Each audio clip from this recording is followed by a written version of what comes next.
غزہ پر اسرائیلی بمباری 16 دن سے جاری ہے۔ صہیونی ریاست کی بمباری سے اب تک 4500 سے زائد فلسطینی شہید ہو چکے ہیں۔ شہید ہونے والوں میں 1800 سے زائد بچے اور 900 سے زائد بزرگ بھی شامل ہیں۔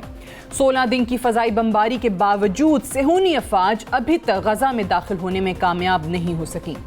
گزشتہ 40 برسوں میں پہلی مرتبہ اسرائیلی ڈیفنس فورسز نے اپنی آرمرڈ کور کو مکمل طور پر طلب کیا ہے، جس میں 1000 سے زائد ٹینکس شامل ہیں۔ مکمل ریزرو فورس، جس کی کل تعداد 3,60,000 ہے، جس میں 20,000 سول ڈیفنس فورس بھی شامل ہے، ان کو بھی طلب کیا جا چکا ہے۔ اضافی فورس پہلے سے موجود 1,70,000 اسرائیلی ڈیفنس فورسز کے ساتھ اگلے محاذ پر غزہ پر حملہ آور ہونے کے لیے تیار ہے۔ 16 دن کی فضائی بمباری، امریکی بحری بیڑوں کی اشیرباد کے باوجود 5 لاکھ سے زائد صہیونی افواج غزہ کے میدان جنگ میں اترنے سے کترا رہی ہیں، اور آج پھر سے ایک بار پیمفلٹس کے ذریعے شمالی غزہ خالی کرنے اور فلسطینیوں کو غزہ سے جانے کی وارننگ دیتے ہوئے کہا گیا ہے کہ جو نہ گیا عسکریت پسندوں کا ساتھی سمجھا جائے گا۔ غزہ میں زمینی حملہ نہ کرنے کی وجوہات پر اگر نظر دوڑائی جائے تو سب سے اہم بات اس وقت اسرائیلی انٹیلیجنس کی اطلاعات کے مطابق حماس کی تحویل میں 203 اسرائیلی موجود ہیں اور ان کی لوکیشن جاننے کی کوشش کی جا رہی ہے۔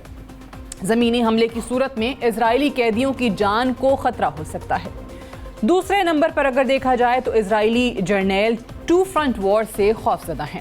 اسرائیلی انٹیلیجنس کے مطابق حزب اللہ کے پاس اس وقت 1,50,000 سے زائد راکٹس اور میسائلز موجود ہیں۔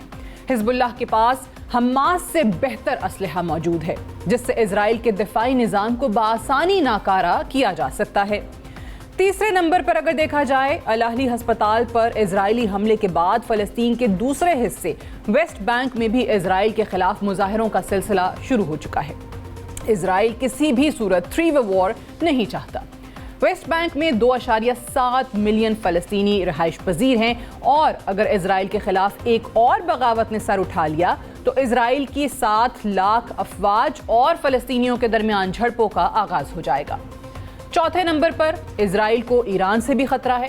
جنگ کے پھیلاؤ کی صورت میں نہ صرف ایران کی مداخلت کی توقع کی جا رہی ہے، بلکہ ایران کے حامی گروپ جو کہ شام، عراق اور یمن میں موجود ہیں، ان کی طرف سے خطرات بڑھ سکتے ہیں۔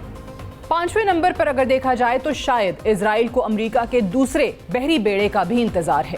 ایک بحری بیڑا ایسٹرن میڈیٹرینین میں پہنچ چکا ہے، جبکہ دوسرے کی موجودگی میں ایران، شام اور حزب اللہ جیسی تنظیمیں جنگ میں شامل ہونے سے اجتناب کریں گی۔ آخری اہم بات کا اگر تذکرہ کیا جائے تو غزہ میں زمینی کارروائی خاصی طویل بھی ہو سکتی ہے، جس کے فلسطینی عوام پر سنگین نتائج آ سکتے ہیں، جن پر پہلے سے بہت شدید فضائی بمباری ہو رہی ہے۔ نہ صرف فلسطینی عوام، اسرائیلی فورسز کو بھی شدید نقصان پہنچنے کا اندیشہ ہو سکتا ہے۔ غزہ میں اسرائیلی افواج کو کسی منظم فوج کا سامنا نہیں کرنا پڑے گا، بلکہ ان کے مقابل حماس کے گوریلا فائٹرز ہوں گے جو چھپ کر حملہ کریں گے۔ امریکہ میں پالیسی میکرز کا ایک ایسا گروپ بھی موجود ہے جو امریکی حکومت کو ایڈوائز کر رہا ہے کہ غزہ میں زمینی کارروائی کو طول دینے کی صورت میں امریکہ اسرائیل کی تو مدد کرے گا، مگر دوسری صورت میں مشرق وسطیٰ میں چین کے راستے کی تمام رکاوٹیں اپنے ہاتھوں سے ہی ختم کر دے گا۔ امریکہ کی مشرق وسطیٰ میں موجودہ پالیسی کی موجودگی میں چین کو عرب ممالک کو اکٹھا کرنے میں مدد مل رہی ہے۔